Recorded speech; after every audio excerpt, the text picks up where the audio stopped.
Alors, salut tout le monde. Je refais une vidéo après un certain temps. Ça fait, je crois, un mois. C'était un peu long, mais parce que j'ai traversé beaucoup de choses dans ma vie, un raz-de-marée, si je puis dire, depuis plusieurs mois. Euh, je vais vous expliquer un petit peu, pas ma vie perso, parce que bon, ça reste perso, mais j'ai envie de faire, si vous voulez, pour vous aider, un parallèle avec, je pense, que beaucoup vivent aussi en ce moment, c'est-à-dire un peu un nettoyage, un peu beaucoup même. Un nettoyage de l'ombre du côté négatif qu'on porte en nous. On en a tous, hein. On a bien sûr nos parts d'ombre et nos parts de lumière, hein, évidemment. Mais il s'avère qu'en ce moment, l'énergie de la Terre, pour ceux qui s'y intéressent un petit peu, monte en vibration. Ça, on le sait, hein, voilà, c'est prouvé, on peut même le calculer avec l'échelle de Bovie, qui est l'échelle de l'énergie. Donc en fait, la Terre monte en vibration. Donc ce qu'il faut bien savoir, c'est que si la Terre monte en vibration, tout ce qu'il y a évidemment sur la Terre, tout ce qui est vivant, monte aussi en vibration. Mais quand on dit monte en vibration, ça veut dire qu'à un moment donné, on nous force, si vous voulez, à monter. Donc qu'est-ce qui monte? On va monter vers la lumière, logiquement. L'ombre est plus bas, en bas, la lumière en haut. Bon, on monte vers la lumière, mais ce qui fait qu'en allumant la lumière, en augmentant la lumière, on augmente aussi la part d'ombre. Et oui, c'est logique. Si vous mettez une lampe torche dans une grotte où il fait sombre, vous allez allumer et vous allez voir beaucoup mieux les petites bêtes et les petits monstres qu'il y a dans la partie sombre. C'est une jolie métaphore que j'utilise pour expliquer, je trouve assez clairement ce qui se passe en ce moment entre la part de lumière et d'ombre. Donc les deux montent en fait en vibration. Donc comme les deux montent, en même temps, on va être très chahuté dans notre vie. Il va y avoir énormément de chamboulements à tous les niveaux parce qu'on nous force, si je puis dire, à nous dépouiller, à nous nettoyer pour qu'on puisse s'éveiller et monter, hein, monter en vibration, c'est-à-dire s'éveiller à plus de lumière, à plus d'ouverture de cœur, à être moins dans l'ego. On en revient toujours à ce que je disais si vous suivez mes vidéos. L'ego représente donc cette partie sombre, puisque l'ego porte nos blessures, porte nos souffrances, porte nos croyances limitantes, etc. Ce qui fait que cette partie-là, qui nous dirigeait pendant des millénaires, est en train de s'essouffler, par obligation, dans le sens où la Terre monte en vibration, c'est comme ça, et qu'on nous force à grandir en conscience. On force les humains à s'éveiller. On le voit, hein, autour de nous, il y a de plus en plus je sais pas moi, on en parle de plus en plus, il y a des conférences là-dessus, il y a des magazines qui sortent sur tout ça, on commence à se poser certaines questions de la vie après la mort, des énergies, des choses invisibles, des corps subtils, que l'on a aussi en nous, des corps subtils, hein, j'en reviendrai, je ferai je pense une vidéo là-dessus spécialement, c'est assez complexe. Mais enfin, si vous remarquez bien, si vous ouvrez votre esprit, et si vous êtes déjà en train de regarder cette vidéo, c'est que vous voulez être probablement un peu ouvert, vous vous rendez compte autour de vous que ça bouge. Vous vous rendez compte autour de vous que les gens se posent plus de questions, que les gens deviennent plus conscients de ce qui se passe en eux, de ce qui se passe autour d'eux, des vérités aussi qui sortent. Ils se rendent compte qu'ils se font manipuler par les politiques, hein, par les grands chefs d'entreprise, pas les petits chefs d'entreprise, hein, les grands pontes mondiales. Hein. On se rend compte en fait que plus ça va, plus l'ombre est en train de se découvrir. On apprend des choses, on découvre des choses. Alors ça fait mal, certes, mais en même temps, il y a une autre part voilà, de lumière qui se contrebalance. Mais pour monter dans la lumière, après on a le choix, hein, on peut ne pas le faire aussi, hein, on peut se contenter de rester dans sa zone de confort, c'est ce qu'on appelle en psychologie une zone de confort, c'est nos habitudes en fait, nos conditionnements. On a toujours connu ça, on y reste. Mais on nous pousse, comme je vous le disais, à sortir de notre zone de confort qui est qui est pour beaucoup de monde, j'ai envie de dire, qui est inconfortable en fait. On devrait dire notre zone d'inconfort. Mais comme on a souvent peur du changement, de la nouveauté, on aime bien rester sur ce qu'on connaît, même si ça fait mal. Et pourtant, si on regarde bien, plus on va sortir de nos zones de confort, plus on va aller, j'ai envie de dire, choisir la voie de la lumière, c'est-à-dire de l'amour, et bah, de la confiance, allez, on y va, on sort, on tente d'autres choses. Soit on reste dans nos habitudes, donc dans l'ego, dans ce qu'on connaît, et dans la peur finalement, parce que on décide de ne pas avancer parce qu'on a peur de savoir ce qu'il y a derrière. Comme on dit, hein, on sait ce qu'on a, on ne sait pas ce qu'on va gagner. On sait ce qu'on perd, on ne sait pas ce qu'on va gagner. C'est plutôt ça, je crois. Mais en même temps, il y a pour certains d'entre vous une force intérieure qui vous pousse à évoluer, qui vous pousse à vous éveiller, qui vous pousse à changer tous vos conditionnements. Et cette énergie, cette force en vous, c'est l'énergie vitale, c'est votre âme, c'est votre conscience en fait, c'est qui vous êtes vraiment. Qui vous êtes vraiment caché derrière ce personnage d'identification de votre nom, prénom, de votre histoire de vie, donc de votre ego. Hein, on en revient toujours au même point. Hein. Il faut bien comprendre ces concepts d'ego. J'avais fait une vidéo spéciale là-dessus pour pouvoir aussi comprendre, parce que moi j'ai le téléphone qui sonne. Du coup, pour comprendre qu'entre l'ego et ce qui se passe derrière l'ego, c'est-à-dire notre vrai nous, il est caché en dessous. Donc, il a besoin de grandir, de sortir cette lumière.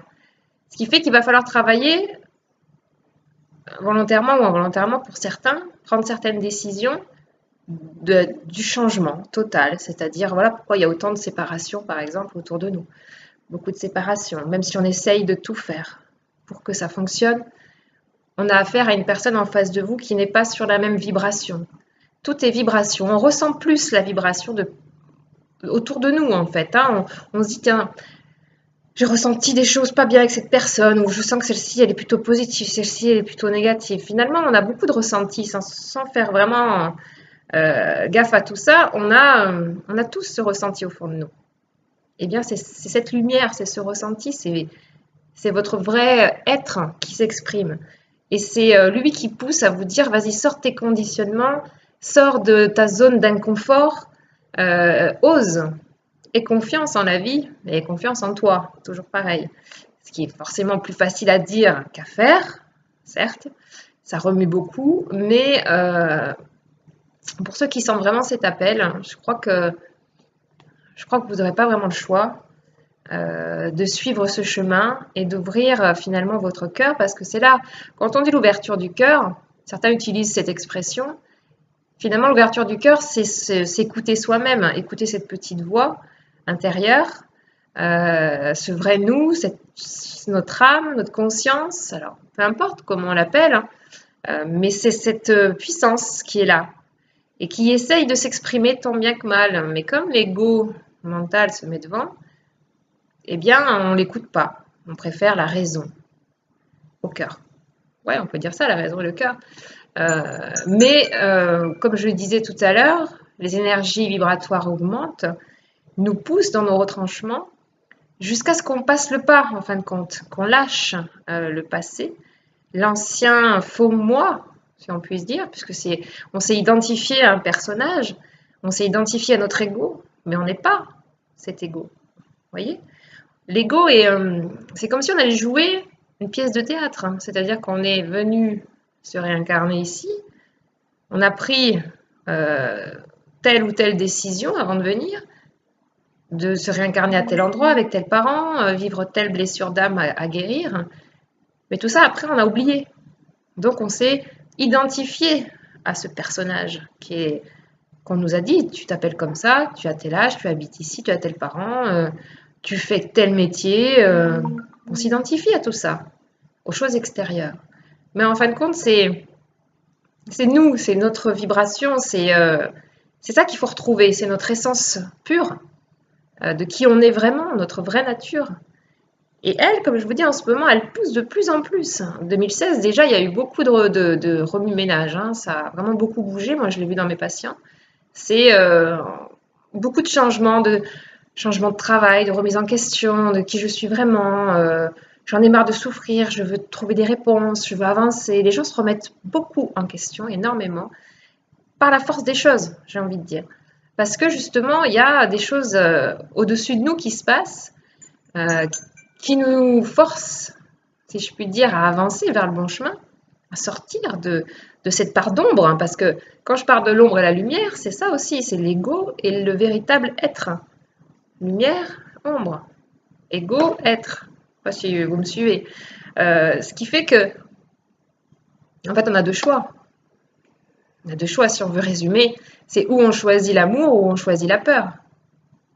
Finalement, c'est ça. Et l'autre fois, j'ai assisté à une conférence que j'ai beaucoup aimée et il disait ça. Il disait finalement, vous choisissez quoi? L'amour ou la peur? L'ego ou votre être profond? Lequel?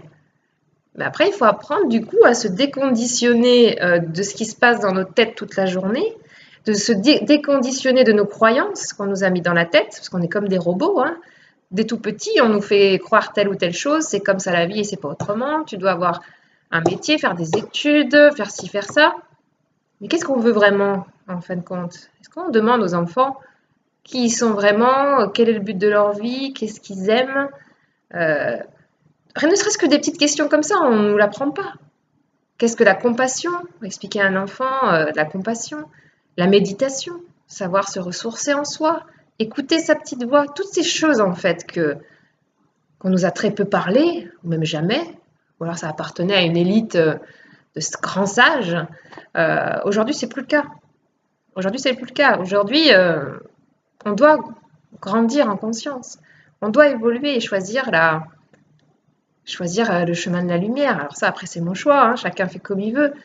On peut aussi décider tout à fait de rester inconscient, c'est le cas, de ne pas ouvrir sa conscience et de rester dans ses carcans, voilà, ses carcans habituels. Ok, ok, c'est un choix, pourquoi pas.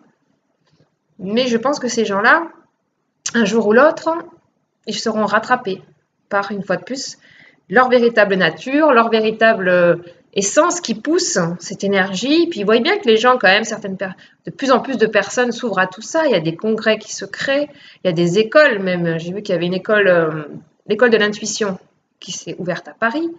Développer l'intuition, savoir intérieur, enfin toutes ces choses spirituelles qui étaient avant réservées, où on n'en parlait pas à la génération d'avant, de nos parents.